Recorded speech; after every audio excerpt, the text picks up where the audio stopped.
Waalaikumsalam. Waalaikumsalam. Selamat siang, salam sejahtera buat kita semua. Om Swastiastu, Namo Buddhaya, salam kebajikan.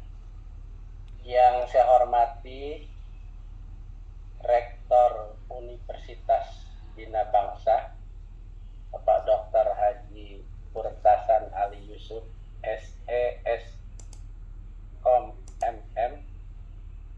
Yang saya hormati Ibu Dekan Hajah Sulkiah Hendrawati SHMH. Yang saya hormati para narasumber kita. Yang pertama Bapak Dr. Bahtiar Betel SHMH. Kemudian Ibu Dr. Anda Nur Hasani MA, Asisten Komisi Aparatur Sipil Negara Kelompok Kerja Pengawas Bidang Penerapan NKKNET. Kemudian yang saya hormati akademisi Fakultas Hukum Unibah, Bapak M. Nasir Agustiawan Asnawi SHIMH. Dan yang saya hormati juga para moderator, Pak Abdul Khalid SPDSH, dan MC kita Mas Martinus Rambe Purba. Serta yang saya hormati dan saya banggakan teman-teman para panitia yang telah memfasilitasi kegiatan ini, webinar nasional ya, mengangkat tentang netralitas dan kewaspadaan politisasi ASN dalam pemilu dan pilkada tahun 2024.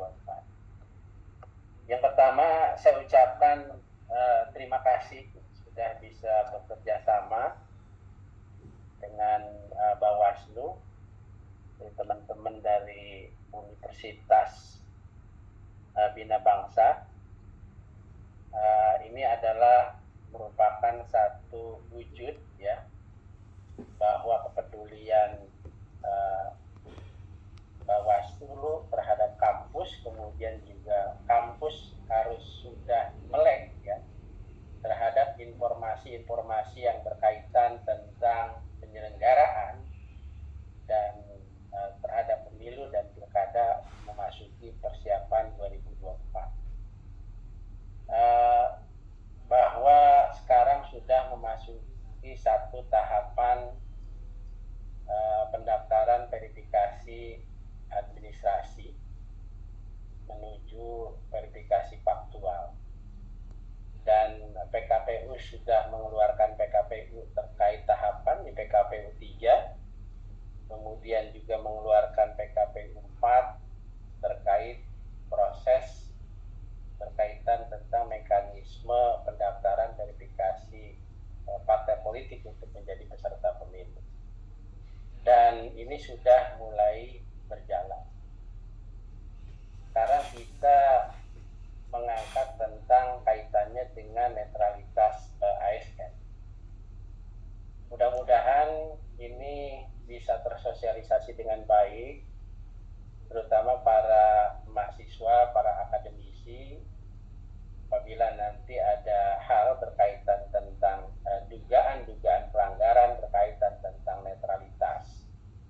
Karena paradigma yang terbangun di Bawaslu, kita sekarang sedang melakukan proses tahapan ya, walaupun nanti tahapan kampanye belum ada penetapan, namun tahapan yang sudah ada tetap kita melakukan proses pengawasan dengan mekanisme apa yang disebut pengawasan.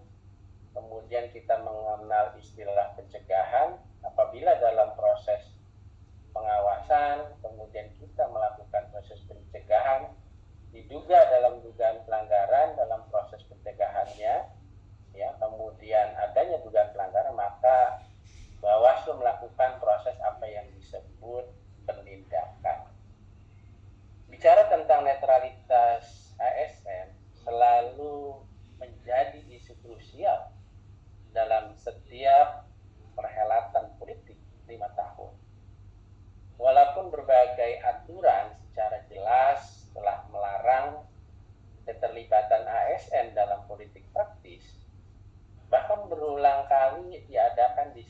promosi, kemudian diseminasi, maupun juga sosialisasi mengenai netralitas ASN. Tentunya tetap saja pelanggaran ASN terus terjadi. Menjadi sangat beralasan ungkapan yang menyatakan pelanggaran netralitas ASN terlihat seperti annual event saat pemilu atau pilkada dilangsungkan. Nah, hal demikian setidaknya terlihat pada data pelanggaran di netralitas ASN. Bawaslu mencatat ada 914 temuan dan 85 laporan pelanggaran netralitas ASN di pemilu 2019. Nah, dari data tersebut, 4 kasus diproses sebagai pelanggaran pidana pemilu.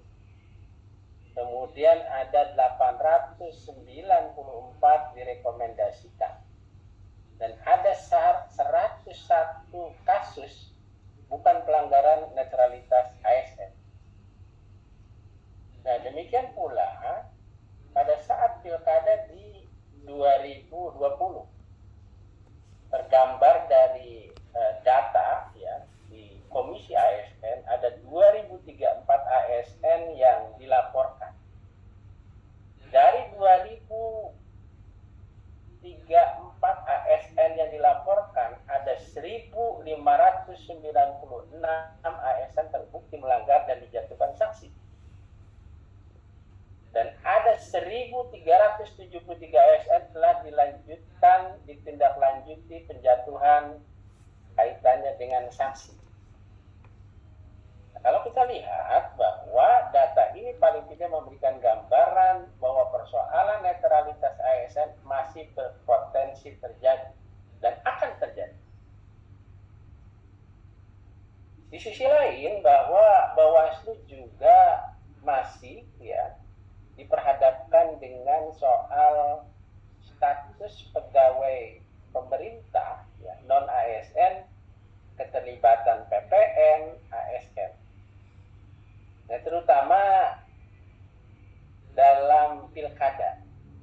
Nah, ini juga kerap dimobilisasi untuk kepentingan politik berkaitan tentang pencalonan kepala daerah. Namun sulit bagi Bawaslu menindaknya, sebab tidak ada norma yang mengatur tentang status tenaga honorer. Nah, dalam konteks ini juga Bawaslu menindaknya, sebab tidak ada norma yang mengatur tentang status tenaga honorer. Nah, Bawaslu berkepentingan. Bagaimana Bawaslu berkepentingan untuk mendorong agar status dan eksistensi PPN ASN ini sekiranya dipertegas kembali ke dalam satu regulasi. Nah, oleh karena itu persoalan politisasi birokrasi kaitannya dengan ASN dan mobilisasi PPN ASN yang kerap terjadi dan juga oleh karena itu persoalan kaitannya dengan politisasi tersebut nah ini tentunya akan merusak kualitas pemilu jika hal itu terjadi, dan tentu akan mencederai proses demokrasi. Nah, saat ini dibutuhkan adanya satu apa yang disebut sinergitas. Sinergitas ini penting sekali dan kolaborasi bersama dari semua elemen, terutama pemerintah, tidak hanya Bawaslu, kemudian Komisi ASN, Kementerian Dalam Negeri, Kementerian Pan-RB, dan BKN, tetapi termasuk juga pemerintah daerah, baik yang berkaitan pemerintah daerah yang kemudian ini bisa berkolaborasi dengan baik antara satu dengan yang lainnya.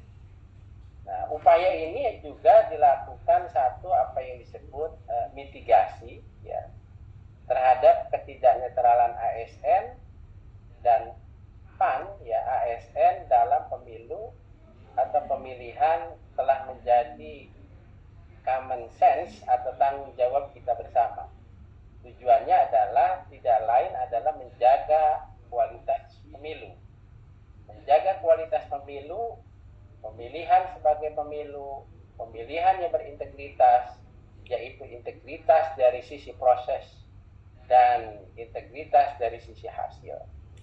Nah, kita kebetulan ya kemarin pukul 8 ada satu keputusan bersama Menteri Pendayagunaan Aparatur Negara dan Reformasi Birokrasi, kemudian juga Menteri Dalam Negeri, kemudian juga Kepala Badan Kepegawaian Negara, Ketua Komisi ASN, Ketua Badan Pengawas Pemilihan Umum. Jadi sudah ada yang terbaru nih tentang pedoman pembinaan dan pengawasan netralitas pegawai aparatur sipil negara.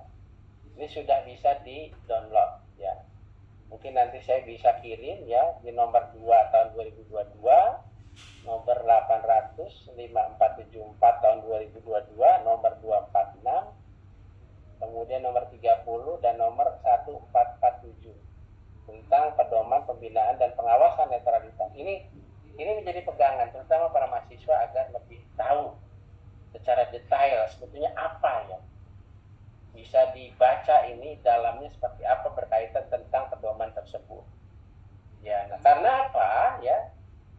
Oleh karena itu ya meskipun setiap ASN memiliki hak politik sebagai hak asasi, namun setiap ASN juga dibatasi ya kaitannya dengan ekspresi hak politiknya.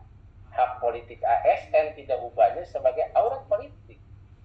Kemudian juga setiap ASN berhak untuk menjaga dan juga menyalurkan hak politiknya. Tetapi tidak boleh mengumbar aurat politiknya pada sembarang tempat. Ini menjadi catatan.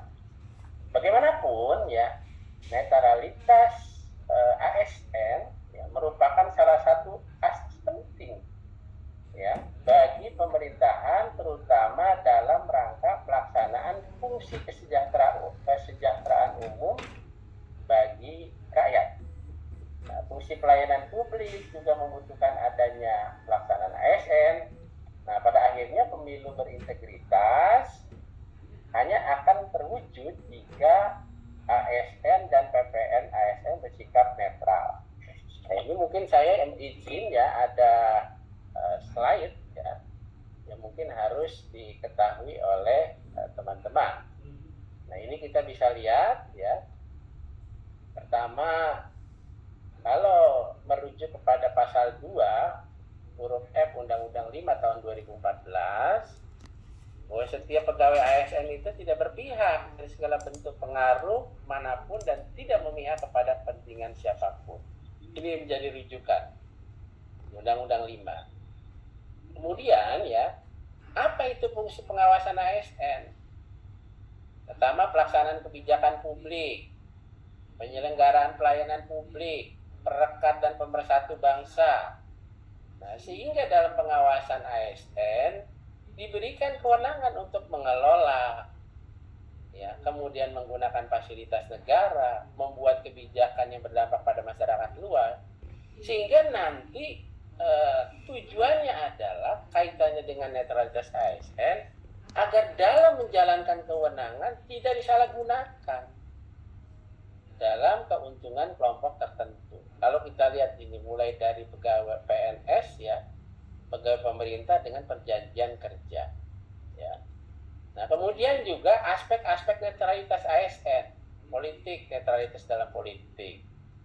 Kemudian juga netralitas dalam pelayanan ya.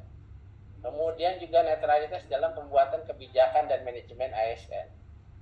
Nih, jangan sampai nanti nih kayaknya saya jadi ASN banyak banget aturan ya. Faktanya memang demikian ya. Ini ada 2 indikator netralitas ASN dalam politik. Pertama adalah kaitannya dengan tidak terlibat, dalam arti tidak menjadi tim sukses calon kandidat pada kampanye menjadi peserta kampanye, baik dengan menggunakan atribut partai atau atribut PNS. Ini tidak terlibat, tidak memihak dalam arti tidak membantu dalam membuat keputusan atau tindakan yang menguntungkan salah satu pasangan calon. Tidak mengadakan kegiatan yang mengarahkan kepada keberpihakan. Ini banyak banget ini di beberapa daerah ya, yang kaitannya tidak memihak ini. Nah, faktanya walaupun ada juga yang memihak. Kemudian ketentuan netralitas ASN dalam Undang-Undang Pemilu di Undang-Undang 7 ya, bahwa calon presiden dan wakil presiden, DPR mengundurkan diri sebagai aparatur sipil negara. Ini ketentuannya ada nih di Undang-Undang 7. Pejabat negara, pejabat struktural, pejabat fungsional, ya, serta aparatur sipil negara dilarang mengadakan kegiatan yang mengarah pada keberpihakan. Ada ketentuan. Setiap ASN yang ikut sebagai pelaksana pidana dengan pidana kurungan ini ada, ketentuannya ada. Ternyata pidananya ada, aspek etiknya juga ada ternyata. Ketentuan netralitas ASN dalam Undang-Undang Pemilihan itu di sini dilihat dipertajam oleh calon gubernur dan calon wakil gubernur. Ada juga pejabat ASN dilarang membuat keputusan dan atau tindakan yang menguntungkan merugikan salah satu pasangan calon. Kita lihat nih mungkin saya kasih studi contoh di DKI Jakarta. Ada seorang guru, kebetulan guru tersebut sebagai kepala sekolah, golongannya udah luar biasa sekali. Dia memberi ruang kepada calon legislatif untuk berkampanye di tempat pendidikan. Ini memang kalau merujuk ke ketentuan Undang-Undang 10 tahun 2016 ya, di pasal 69 huruf I itu larangan kampanye, huruf H juga ada ya, terkait dilarang kampanye di tempat ibadah dan pendidikan. Di situ dua kata, ibadah dan pendidikan. Tapi di situ tidak ada dan atau, hanya bersifat kumulatif, tidak alternatif. Tetapi ketentuan di 280 ya, huruf I itu di Undang-Undang 7 2017 di situ ada dan atau. Singkat cerita ya, seorang kepala sekolah ini memberi ruang, mengumpulkan kepada guru-guru untuk hadir dalam acara MGMP. Ya, MGMP itu musyawarah guru mata pelajaran. Kebetulan mata pelajarannya matematika. Jadi guru matematika dikumpulkan di satu sekolah. Ya kan? Ternyata apa? Kebetulan kepala sekolahnya kenal sama calon legislatifnya. Calegnya diundang ke sekolah, ya. Awalnya tujuan itu kepala sekolah mengundang guru-guru untuk MGMP matematika, tetapi setelah di sekolah ternyata ada warna baru, menyiapkan caleg untuk menyampaikan semacam visi misi lah, ya, agar mereka memilih pada saat pencalekan tersebut. Tidak bisa dibayangkan ternyata kita bekerja sama dengan komisi ASN yang kemudian eksekusinya itu disampaikan oleh PPK, pejabat ya PPK, prosesnya itu. Apa yang terjadi? Ya, ini masuknya di ruang pidananya ada, ruang etiknya ada. Ya, merujuk 280 ayat 1 di junto pasal 523 ya.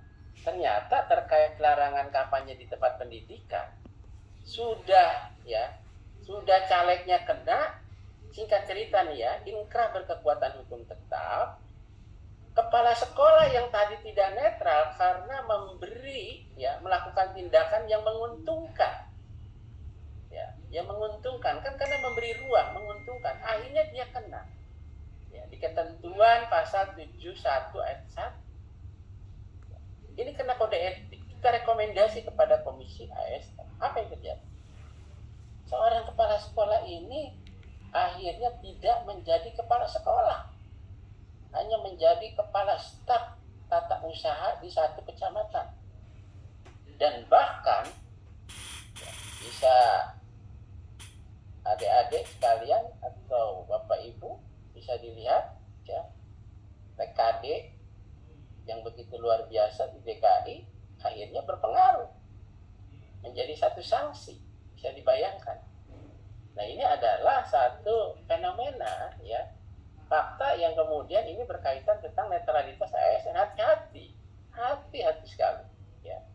Ini dampaknya luar biasa. Itu salah contoh yang dilakukan di DKI. Gimana nanti di ruang wilayah di daerah masing-masing yang ketika ternyata bukan hanya etiknya saja, tetapi pidananya mengenai terhadap para pasangan calon atau para caleg tersebut gitu loh. Nah, ini juga ada contoh kasus nih ya terkait netralitas ASN pada pemilihan tahun 2022 ya. 2020 maksud saya, yang divonis bersalah oleh pengadilan. Nah, seorang lurah di Konawe Selatan mengirim pesan ke WhatsApp grup yang isinya bermuatan mendukung salah satu pasangan calon. Ini hati-hati ini ya. Main kirim-kirim grup, keberpihakan apa, ternyata nanti dipersoalkan.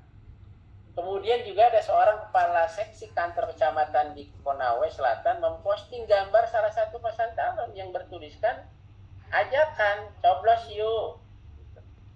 Kemudian divonis bersalah dan dihukum penjara 1 bulan. Kemudian juga ada seorang PLT Kepala Dinas Sosial dan Kepala Seksi Jaminan Sosial Keluarga pada Dinas Sosial di Kabupaten Pelalawan Riau melakukan tindakan menguntungkan paslon saat mengunjungi penerima manfaat program Keluarga Harapan. Keduanya divonis oleh pengadilan dengan pidana penjara 2 bulan dan masa percobaan 4 bulan. Ya. Nah, ini luar biasa ini.